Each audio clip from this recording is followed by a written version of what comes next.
Nerbio ertaina mugitzea. Zutik, sorbalda beheratuta eta ukabila gure sorbalda ukituta. Ukondoa eta eskumuturra luzatu. Eskua zabalduz, besoa atzerantz luzatuz. Eta lepoa alde bererantz makurtuko dugu. Horrela, eskuaren eremuan tentsioa handitzea eta zerbikaletatik askatzea lortuko dugu.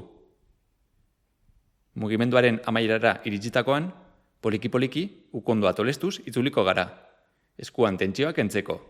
Eta lepoa kontrako aldera okertuko dugu. Tentsioa zerbikal eremutik handitzeko. 6-8 errepikapeneko 3 serie egingo ditugu. Serien artean 2 minutuko atsedena hartuta.